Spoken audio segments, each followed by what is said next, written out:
the Bald Oncologist podcast series, featuring Dr. Malwinder. Hello everyone, welcome to the Bald Oncologist podcast series. Our guest today is Professor Fuad from HUKM, Hospital Universiti Kebangsaan Malaysia.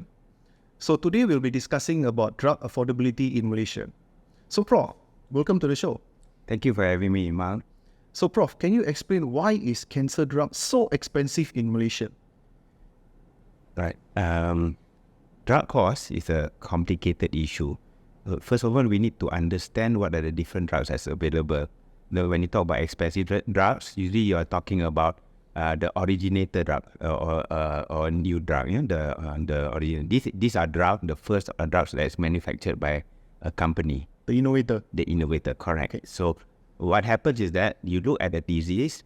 Let's say something simpler, maybe gastritis. You say that there's a lot of acid. What can we do to produce something that stops the acid? So you produce a drug that stops the acid, and then you test it first in mice, and then you test it in humans. You say that yes, this drug is good, it prevents acid. So the same thing with cancer.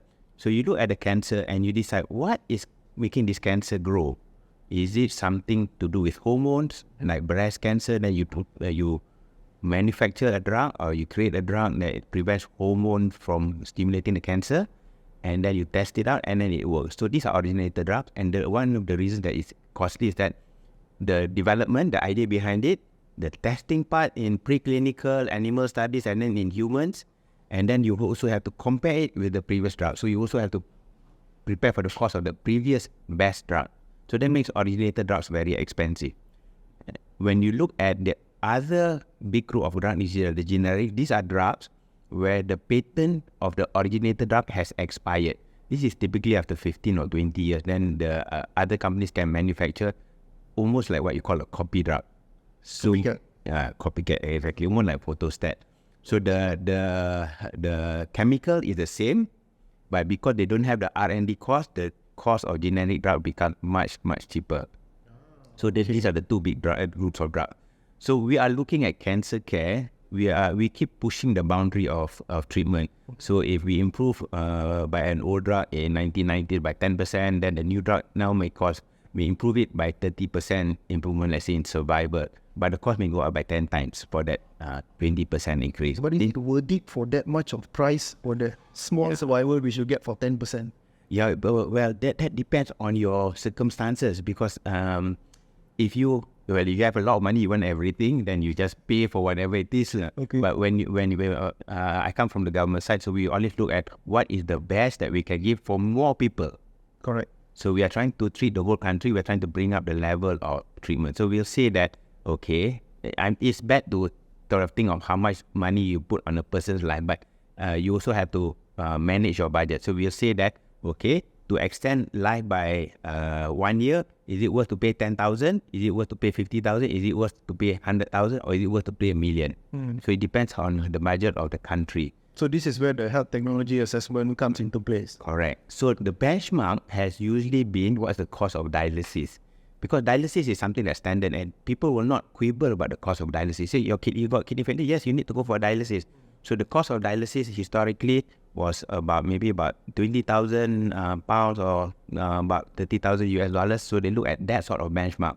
Of course, in Malaysia, the cost of dialysis may be cheaper, but that's the sort of benchmark that you say that it is worth to spend this much to extend life by another year by buying this drug for the patients. Yeah.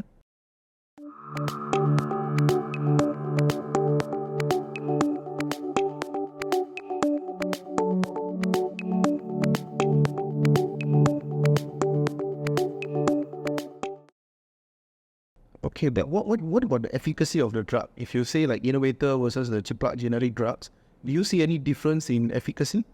Okay, generic drugs and innovator drugs are essentially the same. The chemical compound is the same. So in fact, it's just the manufacturing. If you have a good manufacturer, and if he says that he's got 100 milligrams of a drug there, you can trust it's 100 milligrams. It's not that he's short-changing you, that it's only 80 milligrams. Or the product that he put to the fillers is not cause reaction and so on. But the FDA stand is that if you have a generic drug and the chemical compound is the same, you don't need to test that it is as effective. They assume that because it's just a chemical compound, it's going to be exactly the same. Now, this is slightly different because the most expensive new drugs are now the so-called antibodies and so on, the immunomodulators and so on. These are much more complex. They're not chemicals.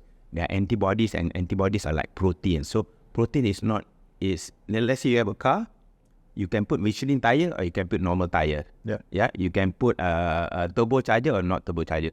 So there's a lot of modification to the car. And the same thing, when you talk about antibodies can be modified inside your body.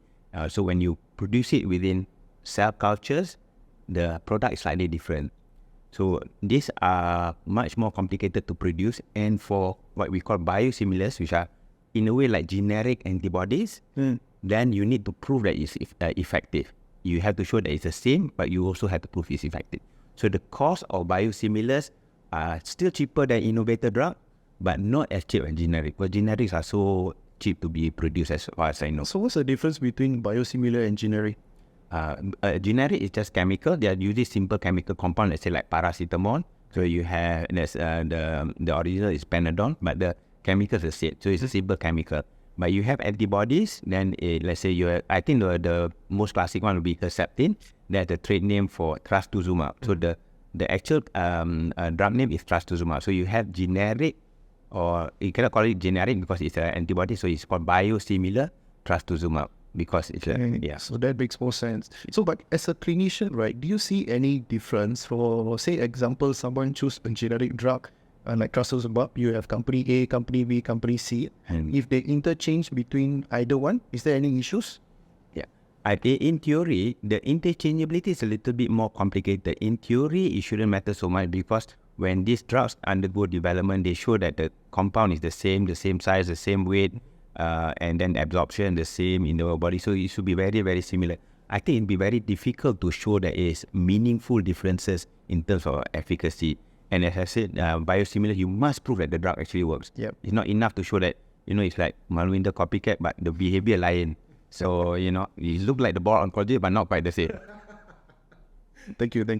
Okay, but another thing, what about the toxicity of the drugs? Do you see any difference between generic and originator drugs? Yeah, this is again another very interesting subject because, in theory, the chemicals are the same. Sometimes the difference is within the fillers. You got a chemical, but you need to make it into a pill. Sometimes it may be minor, the difference in the filler. But quite often doctors are humans too. So the moment you say that, hey, this is a generic, I'm seeing more side effect. But when it's actually tabulated carefully, the overall, the WHO says there is negligible difference. The efficacy, the side effect profile are very, very similar across the board. And we also have to understand that sometimes we feel like, we are using generic because we are Malaysia, kita ni taklah kaya sangat, But if you look at the data, drugs in US, at least 80 or 90% are generics. So even the rich country, US, if you're in Germany, the moment a good generic comes out, they will buy it. They will not offer you routinely as, in fact, in the hospital, we used to do that also. If we offer you generic drug, even if I say you are kerajaan, you deserve free drug, but I say you get the generic drug. If you want the original drug, you have to pay yourself.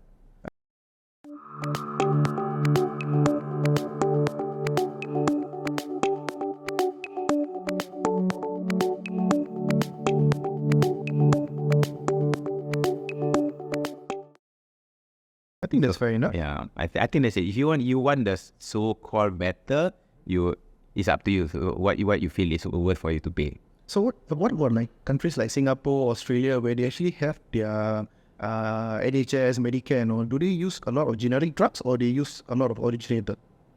No, they will use the originator until the patent expires. Then when the patent expires, then generics and biosimilars are allowed in. Then they will encourage generic and biosimilar. When I say encourage, if you got one generic coming in or one biosimilar coming in, the price drops. Maybe say 40 or 50%. But by the time you get about 4 or 5 different companies producing this generic and biosimilars, the price will drop. For biosimilars, it will drop to about 25%. So there's a lot of possibility. For generic, it can drop down to maybe 10% in theory. But there's also the cost of distribution, registration, and so on. So it's the same thing like in Malaysia also. So we are not far behind. We're not so far behind. I must say, I think our Bureau of Pharmaceutical does an excellent job. So their reports are very good. I need to understand that if they produce a report, it is respected by other countries. So if a drug comes into Malaysia and is registered, whether it's generic or originator, and is registered, the Bureau has passed it, you should have full confidence that it will work. Okay, Prof, I have one question. We have so many drugs available for our cancer patients. How do we decide which is the best drug for the patient? How do we incorporate health technology assessment into this? Okay. You're very right about that. Life used to be easier. There are not so many drugs. But now, within a year, there's so many different trials and so many drugs, similar drugs, which offers different sort of efficacy and so on. I think the first thing that you need to look at when you want to consider a new drug is how good is it? Is it improving things by 10, 20, 30%? Of course, the higher the percentage of improvement, the more that you want to incorporate into your services. So when you talk about this improvement, are you talking like overall survival or you're talking about tumor response? What is the endpoint on it? The best endpoint is of course overall survival. That means cure rates. Okay. So overall survival means can it increase your cure rate by 10% or 20%?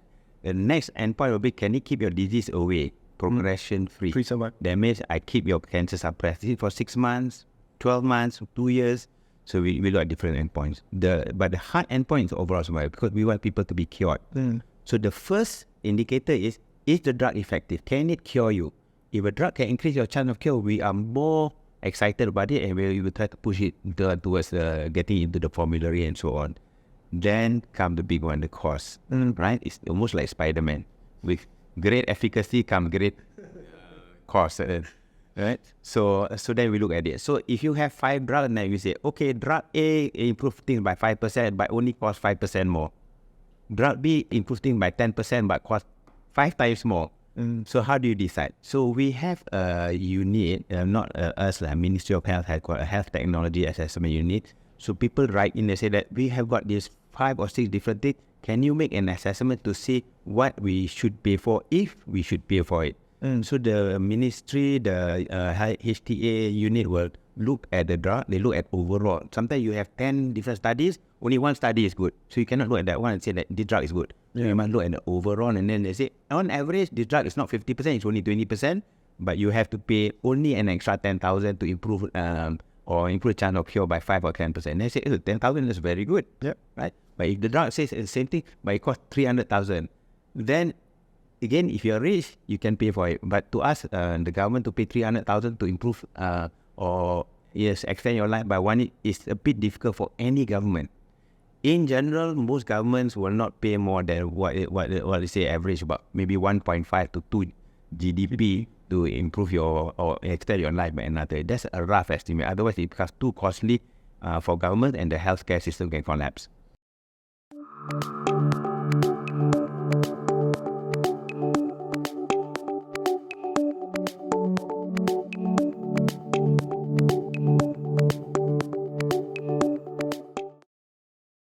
What about say you do this health technology assessment, you have your certain criteria to say, okay, this drug price is not viable to be listed in our drug formulary. But do the government actually convey that to the pharma company and say, okay, you bring your price to this value, then we will list it in?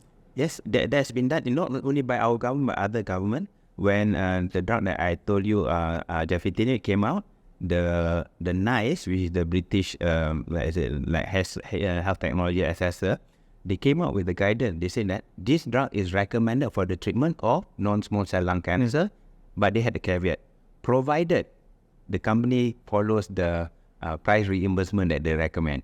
So they had a caveat. Yeah, so the same thing, even in Thailand, when they wanted to use oxaliplatin for colon cancer, they said that no, you must bring down the price, then we will offer it for the whole population essentially. So even in the European Union, they started to say, why don't you bring down the price so that we can offer it to more people? And in the end, your profit margin is the same. Rather than keep the price artificially so high, then less people get it, and your profit can only depend on that smaller number of people. But correct me, Prof, your health technology assessment is only for the government sector. Can it be applied when the NPRA register the drug so that it's also applicable for private sectors? Yeah, health technology assessment is very complicated. So there are too many drugs which are being put in or registered in the country. And if you look at it, some drugs go in and you say, oh, this drug is going to cost 300,000 per year. You already know it's not going to meet our health technology assessment in terms of price per quality of life year gain. Yeah. Okay. So one final question, Prof. What is the price difference roughly if you take an innovator versus a generic drugs? Is there any example you can put? Oh, there's huge price difference. If you look at a generic drug, let's say Gefitelib or Irisa, I think when it first came out, it was very unique. It was the first in its class essentially. So the price was a little bit less than 10,000. I think it was about 7 or 8,000. Now you can get it for about 600. Wow. Again, because it's a simple chemical to be produced. If you look at an antibody, let's say like Herceptin, Herceptin, the trade name would be, there is Herceptin, the actual drug is trastuzumab. So when it came out, it was became about 7 or 8,000. Now the biosimilars is about 1,000 plus 2,000. So you see, they cannot produce it as cheap because they need to do the efficacy studies for trastuzumab. So the production is also much more complicated, but still it's a lot cheaper. So biosimilar is always a little bit more expensive than generic drugs. Always a little bit more because the manufacturing process is complicated and you need the efficacy study. The efficacy study is the one that's expensive to do. Okay. Now makes more sense actually. So thank you, Prof, for being in this show and explain a lot about our health technology assessment in Malaysia and also how do we get cheap drugs in Malaysia. Cheap and effective drug. Cheap and effective. Okay. Thank you, Mark. Thank you so much.